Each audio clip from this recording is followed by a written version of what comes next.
Hello friends, my name is Sushil Anthony और हम लोग रेस्पिरेटरी सिस्टम पढ़ रहे हैं।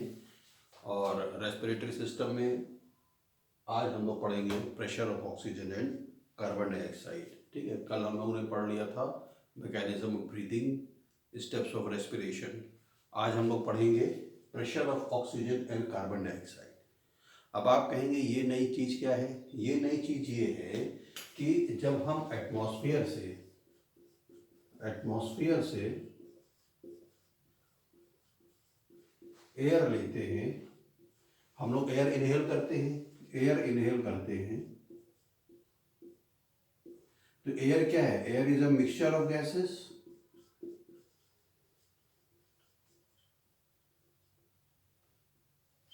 Air is a mixture of gases. कल मैंने आपको बताया था कि उसमें ऑक्सीजन भी है, कार्बन डाइऑक्साइड भी है, नाइट्रस ऑक्साइड भी है एंड मैनी अदर गैसेस भी है। तो पूरी मिक्सचर ऑफ एयर, यानी हम जिस वक्त एटमॉस्फेयर से एयर को इनहेल करते हैं उस वक्त हम इन सारी गैसेस को अंदर ले लेते हैं।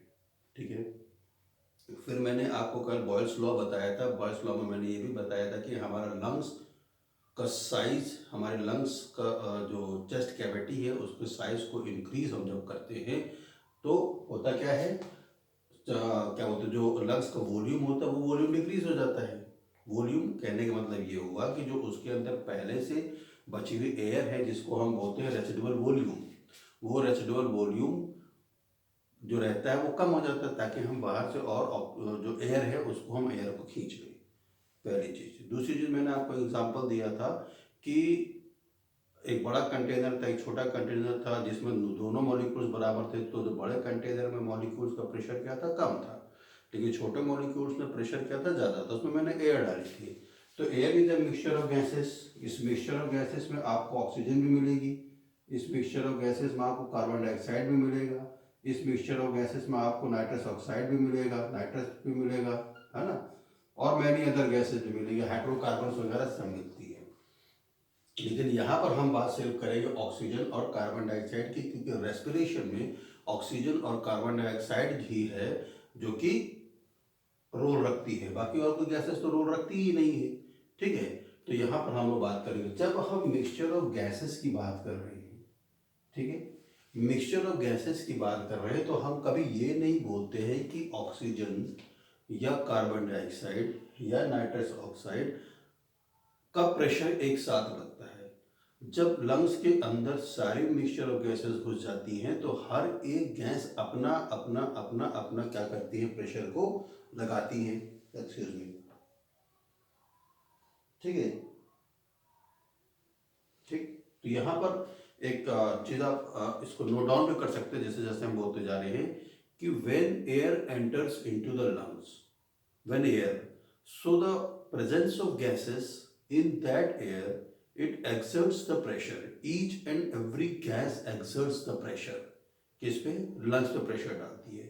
तो उस प्रेशर को जो होता है वो हम उस इंडिविजुअल गैस के प्रेशर पे नहीं नापते। सपोज मान लीजिए कि अगर आप मिक्सचर ऑफ गैसेस ना लेते, सिर्फ एटमॉस्फेयर में ऑक्सीजन ही ऑक्सीजन होती तो उसका जो भी प्रेशर होता तो उसको हम नाप लेते किसमें? Pressure of oxygen. लेकिन जब हम बात मिक्सचर ऑफ गैसेस की कर रहे हैं तो यहाँ पर हर एक गैस अपने अपने प्रेशर को एक्सर्ट करेगी। इसीलिए हम उस प्रेशर को जो कहते हैं, that pressure is called partial pressure. That pressure is called partial pressure. ठीक है, क्योंकि इस पार्शियल प्रेशर में हम सिर्फ ऑक्सीजन और कार्बन डाइऑक्साइड की ही बात कर रहे हैं तो यहां पर हम उसको लिखेंगे partial pressure of oxygen and partial pressure of carbon dioxide. ठीक है, इसको ऐसे डिनोट करते हैं, partial pressure of oxygen, partial pressure of carbon dioxide. अब अलग अलग लोकेशन के हिसाब से हम ये देखेंगे कि कहाँ कहाँ पर ऑक्सीजन का पार्शियल प्रेशर कितना होता है और कार्बन डाइऑक्साइड का पार्शियल प्रेशर कितना होता है। पार्शियल प्रेशर आप समझ गए कि जब हम एयर को लेते हैं उस एयर में मौजूद जितनी भी गैसेस है वो लंग्स के अंदर अपने अपने प्रेशर को शो करती हैं।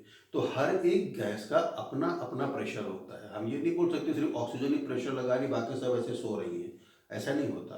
ऑक्सीजन भी प्रेशर लगाती है, कार्बन डाइऑक्साइड भी प्रेशर लगाती है। कार्बन डाइऑक्साइड हालांकि कम है, लेकिन एनी हाउ जितने भी मॉलिक्यूल्स वो प्रेशर को लगाते ही है। सेकेंड चीज़ नाइट्रस ऑक्साइड, वो भी प्रेशर लगाती है। हाइड्रोकार्बन जो हम उसका सूंघ लेते हैं, जो फ्यूम्स वगैरह होते हैं उसको हम सूंघ लेते हैं, वो भी हमारे साथ एयर में उसमें चली आती है एयर के साथ, है कि नहीं। तो सब गैसेस अपना अपना प्रेशर लगाती है। तो जो एक पर्टिकुलर गैस अपना इंडिविजुअल प्रेशर लगा रही है, उस इंडिविजुअल प्रेशर को हम क्या बोलते हैं, पार्शियल प्रेशर। क्योंकि रेस्पिरेटरी सिस्टम में हम सिर्फ बात करेंगे ऑक्सीजन और कार्बन डाइऑक्साइड के, बाकी गैसेस की बात नहीं करेंगे। तो हम अकॉर्डिंग टू द लोकेशन, जैसा हम लोगों ने वहाँ पढ़ा था गैसेस एक्सचेंज में, स्टेप्स ऑफ रेस्पिरेशन में, वैसे वैसे हर एक स्टेप में कितना प्रेशर होता है ये आपको जानना बहुत ज़रूरी होता है, पहली चीज़। सेकेंड चीज़, हम लोग ये जो पार्शियल प्रेशर को नापते हैं, that is always measured in millimetre of mercury. ठीक है, मरकरी का फॉर्मूला क्या है, एच जी। केमिकल फॉर्मूला जो है मरकरी का वो एच जी है। इसको हम किस में नापते हैं, मिलीमीटर ऑफ मरकरी। तो चलिए अकॉर्डिंग टू लोकेशन हम लोग देख लेते हैं कहाँ पर किसका कितना प्रेशर होता है।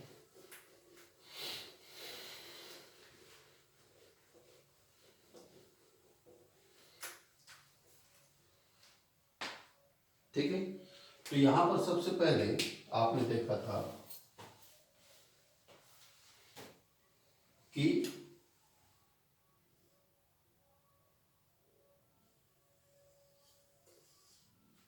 This is the alveoli. ये क्या था, एल्वोलाई था। अब मैं पूरा ब्रोंकियल ट्री नहीं बना रहा हूं, अब मैंने लंग्स में से एक एल्वोलाई को बाहर निकाल लिया था। ये क्या था, एल्वोलाई था। ये क्या था, एल्वोलर डक्ट थी।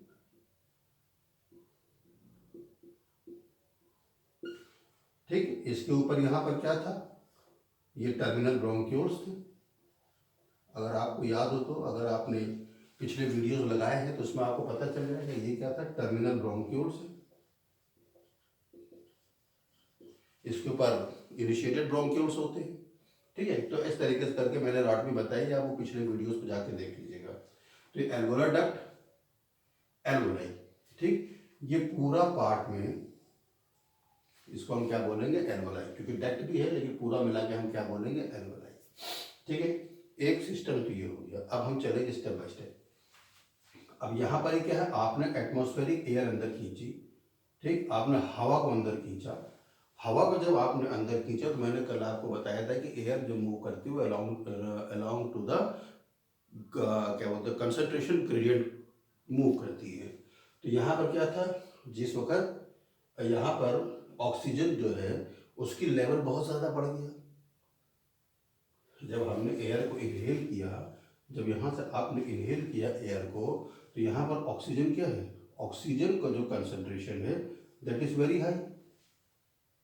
ठीक है, चूंकि एटमॉस्फेरिक एयर में कार्बन डाइऑक्साइड का कंसंट्रेशन कम है, इसलिए यहाँ पर एल्वोलाई में जब हमने इनहेल किया तो कार्बन डाइऑक्साइड का कंसंट्रेशन क्या है, लो है। तो अब हम ये देखते हैं कि यहाँ पर पार्शियल प्रेशर कितना होगा। यानी कि हमने इनहेल किया तो ऑक्सीजन का पार्शियल प्रेशर हम ऐसे लिखेंगे PO2, this is partial pressure of oxygen, that will be 104 mm of Hg। Clear. ठीक, कार्बन डाइऑक्साइड जो है यहाँ पर इसका पार्शियल प्रेशर होगा 40 mm of Hg। Is that clear, ये क्लियर है। ठीक, इसके पहले मैं एक बात आपको और बता दूं, लिखवा भी दूंगा मैं आपको, आप चाहे तो लिख भी लीजिएगा उसको। एयर के अंदर मौजूद जितनी भी गैस है वो सब गैसेस लंग्स के ऊपर अपना प्रेशर लगाती हैं। ठीक है, ये लंग्स का एक छोटा सा हिस्सा है एल्वोलाई, अपना अपना प्रेशर लगाती है। लेकिन कभी भी जीवन काल में किसी भी गैस का प्रेशर जीरो नहीं हो सकता। Note it down. Number one, there may not be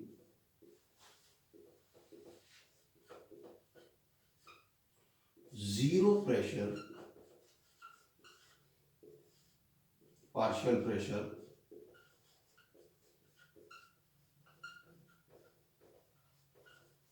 of any gas either in oxygenated or deoxygenated blood.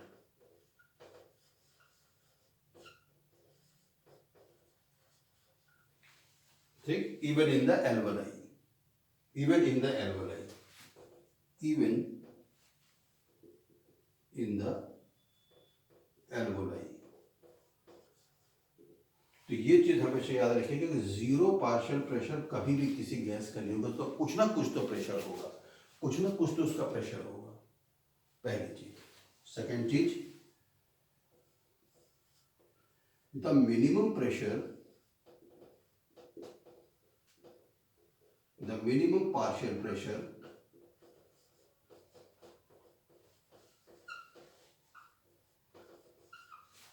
of oxygen or CO2 will be 40 mm of Hg। Second point ये हो गया। पहली बात तो किसी भी गैस का पार्शियल प्रेशर जीरो नहीं होगा, चाहे वो ऑक्सीजन हो चाहे कार्बन डाइऑक्साइड हो, उसका कभी भी जीरो पार्शियल प्रेशर नहीं होगा, पहली चीज। दूसरी चीज, चाहे वो ऑक्सीजन हो चाहे वो कार्बन डाइऑक्साइड हो, जिस लोकेशन पे उसका पार्शियल प्रेशर सबसे कम होगा, सपोज डीऑक्सीजनेटेड ब्लड है, डीऑक्सीजनेटेड ब्लड के अंदर CO2 का कंसंट्रेशन ज़्यादा होगा और ऑक्सीजन का कंसंट्रेशन कम होगा। तो जब ऑक्सीजन का कंसंट्रेशन कम होगा, it will not go less than 40 mm of Hg। तीसरी चीज,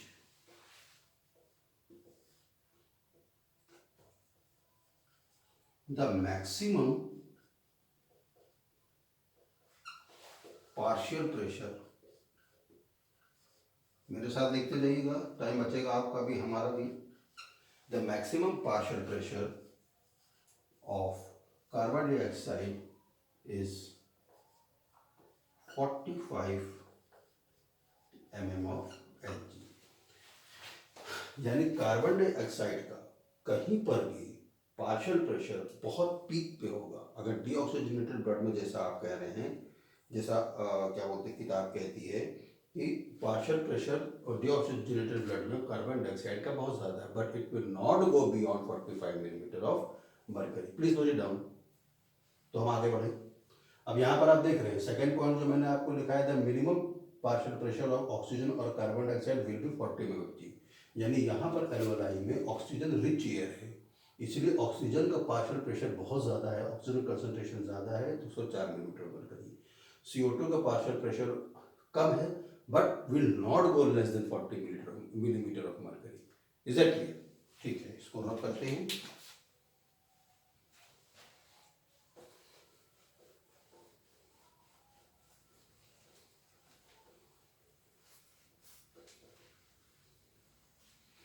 सेकेंड चीज, फिर आपने देखा था कि यहाँ पर ये क्या है, कैपिलरीज है। अब ये कैपिलरीज क्या है, यहाँ से क्या होगा, पहला गैसेस एक्सचेंज, यहाँ से ऑक्सीजन अंदर आएगी और यहाँ से कार्बन डाइऑक्साइड क्या हो जाएगी, बाहर चली जाएगी। फर्स्ट गैसेस एक्सचेंज था, यानी कि जो प्रेशर यहाँ था वही प्रेशर वो यहाँ भी मेंटेन कर लेगी।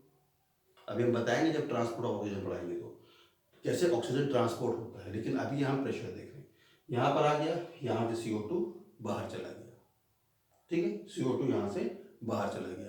उस कंडीशन पे आप कह सकते हैं ड्यूरिंग एक्सपायरेशन यहाँ पर CO2 का कंसंट्रेशन क्या हो जाएगा, ज़्यादा हो जाएगा। मगर NCERT इस बात को नहीं बताती, लेकिन अगर नीट की परीक्षा में या आपकी बोर्ड की परीक्षा में आता है कि वंस यहाँ पर कौन सा वो हो रहा है, step of respiration, external respiration, क्योंकि पहला गैसेस एक्सचेंज एक्सटर्नल रेस्पिरेशन हो रहा है, और इस कंडीशन पर ऑक्सीजन सब इधर चली आएगी कैपिलरीज में और CO2 किसमें चली जाएगी, एल्वेलाई में। तो उस वक्त यहाँ पर CO2 का प्रेशर क्या हो जाएगा, बढ़ जाएगा। During external respiration the pressure of CO2 will be raised, but during inhalation the pressure of oxygen will be raised. Please note this difference, ठीक है। अब ये कैपिलरीज थी, ठीक। फिर आपको मालूम है यहाँ पर हार्ट था, हार्ट था नहीं, हार्ट होता ही है, दिस इज अ हार्ट, ठीक। अब यहाँ से ये प्योर ब्लड, अब ये क्या था, पहले डीऑक्सीजनेटेड ब्लड था, डीऑक्सीजनेटेड ब्लड था, क्योंकि ये ब्लड कहाँ से गया था अभी बताते हैं इसको, सिस्टम से। तो ये किस पे आ जाएगी, थोड़ा हार्ट बड़ा बनाते हैं, बड़े दिल वाला होना चाहिए, छोटे दिल वाला नहीं, तभी आपको समझ में आएगा। This is the big heart, ठीक, इसको मैंने बताया था, this is a right atrium, this is a right ventricle, this is a left atrium, this is a left ventricle. अब ये प्यूरिफाइड ब्लड, प्यूरिफाइड यहाँ पर हो गया, ऑक्सीजन अंदर आएगा, हमारे समझ गई। अब ये किस में आ जाएगा, लेफ्ट एट्रियम, ठीक है। लेफ्ट एट्रियम के बाद ये किस में चला जाएगा, लेफ्ट वेंट्रिकल में। लेफ्ट वेंट्रिकल के बाद यहाँ से आपको मैंने बताया था आयोटा होती है, ठीक, सबसे बहुत मोटी आर्टरी होती है, दिस इज आयोटा। और ये आयोटा अब कहाँ चली जाएगी, सिस्टम में चली जाएगी। सिस्टम यानी this iota will carry the oxygenated blood into the various organs, please, ठीक है। अब ये यहाँ पर निकल गई, तो यहाँ से 104 पार्शियल प्रेशर ऑफ ऑक्सीजन का आया था, लेकिन जब हार्ट से बाहर निकली तो अब इस आयोटा में क्या है, इट कैरी ऑक्सीजनेटेड ब्लड, क्योंकि प्योर ब्लड है। अब ये सिस्टम में जाने के लिए तैयार है, एकदम रेडी, ऑक्सीजनेटेड ब्लड। तो इस ऑक्सीजनेटेड ब्लड में जो पार्शियल प्रेशर ऑफ ऑक्सीजन होगा that will be 95 millimetre of mercury, और जो CO2 है, पार्शियल प्रेशर ऑफ CO2 मैंने बताया था कम है, क्योंकि ऑक्सीजनेटेड ब्लड है। अगर ऑक्सीजनेटेड ब्लड है तो कम होगा, but will not go less than 40 millimetre of mercury, तो ये 40 मिलीमीटर ऑफ मर्करी होगा, ठीक है, इज दैट क्लियर। अब उसके बाद ये सिस्टम में निकल के आ गया, सिस्टम में अलग अलग ऑर्गन में चला गया। हम किसी एक ऑर्गन की एक सेल की बात करते हैं, ठीक है, अलग अलग ऑर्गन में चला गया, किसी एक ऑर्गन की एक सेल की बात करते हैं। अब ये यहाँ पर क्या है, टिश्यू था, ये कैसा था, डीऑक्सीजनेटेड था,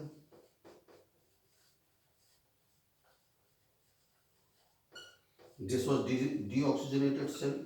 और आपको मालूम है ये सेल तैयार बैठा है किस चीज के लिए, ऑक्सीजन को लेने के लिए।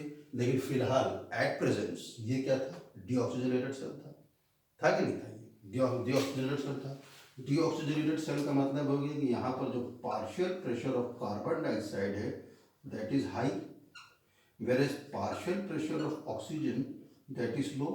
So when partial pressure of carbon dioxide is high, तो मैंने क्या आपको भी बताया था कि कार्बन डाइऑक्साइड का जो मिनिमम प्रेशर है वो कितना तक जा सकता है, सिर्फ 45 मिलीमीटर ऑफ मरकरी तक। So it will go 45 mmF of Hg। और मैंने दोनों गैस का बताया था, जो मिनिमम टेम्परेचर, लोवेस्ट टेम्परेचर नहीं, pressure that could not go less than 40 millimetre of mercury, तो ऑक्सीजन का कितना होगा, 40 mm ऑफ Hg। उसके बाद अलग की बात है कि यहाँ पर क्या बोलते हैं, इंटरनल रेस्पिरेशन होगा, यहाँ से ऑक्सीजन आगे पीछे जाएगा, वो नेक्स्ट टॉपिक है, ट्रांसपोर्ट ऑफ ऑक्सीजन, ये ऐसे हो जाएगा, इज दैट क्लियर। अब उसके बाद यहाँ से इम्प्योर ब्लड फिर कैरी होगा, ये इम्प्योर ब्लड फिर कैरी होगा, और ये किस में चला जाएगा, राइट एट्रियम में। एक्चुअली राइट एट्रियम और left atrium they both are the receiving chamber, वो दोनों रिसीविंग चैम्बर हैं। लंग से ब्लड प्यूरिफाई होकर लेफ्ट एट्रियम में जाता है, रिसीविंग चैम्बर। पूरी बॉडी से यहाँ पर ये इसको बोलते हैं इंफीरियर वेने कावा। जब कार्डियोवैस्कुलर सिस्टम पढ़ाएंगे तो बताएंगे दिस इज कॉल्ड इंफीरियर वेने कावा। एक सुपीरियर वेने कावा भी आती है, ऊपर से जो हेड और नेक का ब्लड लेके जाती है, वो भी क्या पे जाती है, राइट एट्रियम में। खैर नहीं, वो बात की बात है। तो चूंकि वेन है तो जाहिर सी बात है इसमें डीऑक्सीजनेटेड ब्लड होगा, डीऑक्सीजनेटेड। जब डीऑक्सीजनेटेड ब्लड होगा तो जाहिर सी बात है कि partial pressure of CO2 will be high and partial pressure of oxygen will be low. तो मैंने बताया था कार्बन डाइऑक्साइड जितना भी ऊंचा चला जाए मगर 45 mm ऑफ Hg से ऊपर नहीं जा सकता, जबकि ऑक्सीजन जो है अगर बहुत नीचे है, कोई भी गैस चाहे ऑक्सीजन हो चाहे कार्बन डाइऑक्साइड हो, वो 40 मिलीमीटर ऑफ मरकरी से नीचे नहीं जा सकती।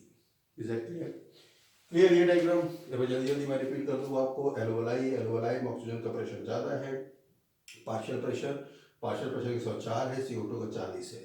मिनिमम CO2 चाहे ऑक्सीजन हो उसका पार्शियल प्रेशर हमेशा कितना होगा, 40 नॉट लेस देन 40। ठीक है। उसके बाद यहाँ से कैपिलरीज में फर्स्ट गैसेस एक्सचेंज हुआ, इसी स्टेप को हम बोलते थे एक्सटर्नल रेस्पिरेशन। फिर ये यहाँ किस में चला गया, लेफ्ट एट्रियम में। लेफ्ट एट्रियम से निकल के आयोटा में आया। आयोटा यानी सिस्टम में किस कंटेन द ऑक्सीजनेटेड ब्लड और pure blood.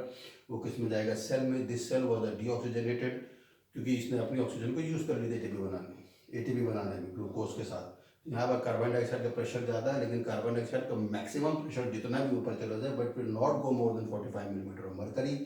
Oxygen less pressure है, चाहे CO2 लेस हो चाहे ऑक्सीजन लेस हो, लेकिन 40 मिलीमीटर मरकरी से लेस नहीं जाएगी, जो भी गैस लेस हो। ठीक है। उसके बाद यहाँ से डीऑक्सीजनेटेड ब्लड को कंटेन किया गया, ये फिर जाएगा राइट एट्रियम में। तो ये जो रूट है, इस रूट में जो कार्बन डाइऑक्साइड ज़्यादा है, क्योंकि ये क्या है, डीऑक्सीजनेटेड ब्लड है। डीऑक्सीजनेटेड ब्लड है तो यहाँ 45 मिलीमीटर मरकरी रहेगा। ज़्यादा है कार्बन डाइऑक्साइड और ऑक्सीजन कम है तो ये 40 मिलीमीटर ऑफ मरकरी रहेगी। ठीक है। अब हम so I think this is clear to you. आप इसका चाहे तो फोटो बना सकते हैं। Thank you. हम नेक्स्ट उसमें आपको मिलेंगे टॉपिक पे। उस टॉपिक का नाम है gaseous exchange surface. That will be gaseous exchange surface. Thank you.